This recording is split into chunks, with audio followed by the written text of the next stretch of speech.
The great thing about being a videographer is that when I started YouTube, I knew I'd have all the equipment, the cameras, the lighting gear, the audio gear, to make any place that I shoot look the way that I want it to look.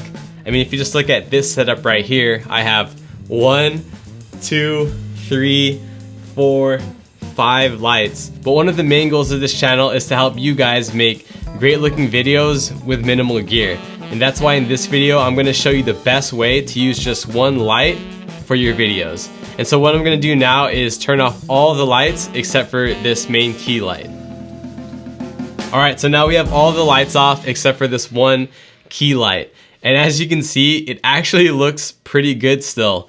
We have this large soft light source lighting me up and it looks pretty flattering. And honestly, you can get away with this, and some of you might even prefer this look. And even though I think that this still looks good, I definitely think it looked a lot better with all the other lights on. Because what the other lights did is that they added contrast, shape, and dimension. And these qualities play a big part in making your videos higher quality and even quote-unquote cinematic.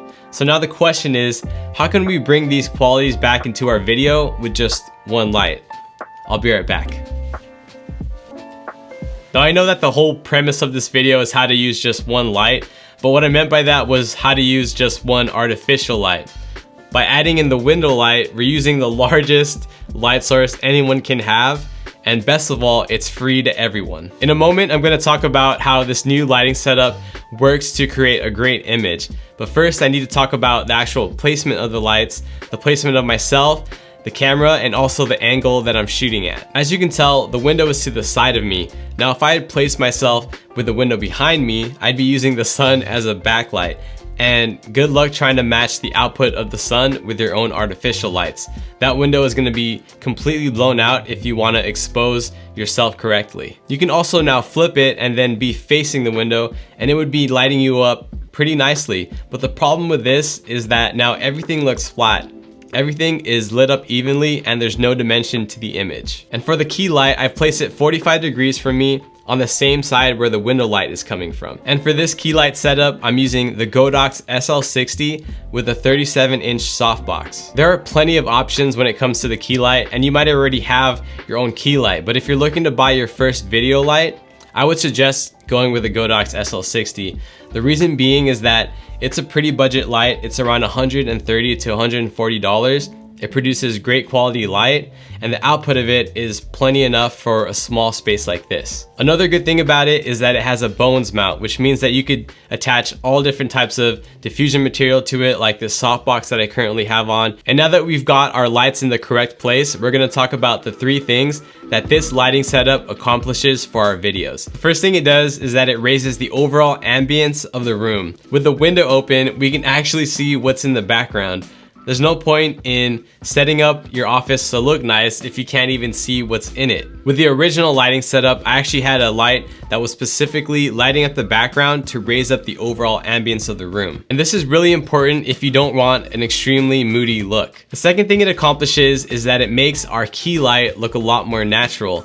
So when we had the blinds closed and just this key light on, you can obviously tell that it's an artificial light lighting me up. And now that we've placed our key light on the same side as our window light, it's subconsciously telling our viewer that perhaps it's that same window light that's lighting me up. And remember how I specifically placed the key light 45 degrees from me? Imagine if we placed that directly in front of me. We would automatically know that that light source is not coming from the window light. We could place the light directly to the side of me, but then it wouldn't be lighting up my face properly. Placing it 45 degrees from me is gonna do 3 things. The first is that it's gonna make it seem like it's natural light. The second is that it's gonna light me up properly and I'm gonna be able to see all the features of my face. And the third thing is that even though it's lighting up my face properly, it's unlike if I had the light directly in front of me, lighting up all of my face evenly. Now it's lighting up my face on this side and it's wrapping around nicely to this side into more shadows. And this is gonna create a lot more interest and dimension on my face. And on that note, the third and final thing that this lighting setup accomplishes is that it adds back that shape and dimension into our video. In the same way that the key light is adding some shadow on my face, the window light is now doing the same thing for the background. Between the guitar, the shelves, and everything else in the background, you can see that the shadows are creating a lot more depth and interest in the video. And since the light is hitting the objects from the side, it's creating this alternating effect between dark and light all the way across the image. And this alternating effect between light and dark is adding a lot of dimension to the image and making it a lot more appealing. Now, I can't end this video without talking about the limitations of this type of setup, with the obvious being it's not always going to be daytime, and so you're going to really be at the mercy of the sun. Late mornings and around sunset time aren't going to be good times to shoot because the light's going to be changing so quickly. The best time to shoot really with this type of setup is that late morning 11 a.m. to the early afternoon around 3 p.m. because the sun is going to be high in the sky and it's not going to be changing that much. If you black out the curtains and use only artificial lighting, you're going to be able to dial everything the way that you want it to look, and nothing's going to change unless you change it, and that's going to bring a lot of consistency to your videos. The good thing is that you can save up your money and buy those lights as you go, and in the meantime you can use this lighting setup and know that it's gonna look great. So guys, if you found this video helpful, please leave a like and a comment. This channel is all about helping you guys make better content. So if you want to watch more videos like this, please also make sure to subscribe. Thank you guys for watching, and I'll catch you on the next one.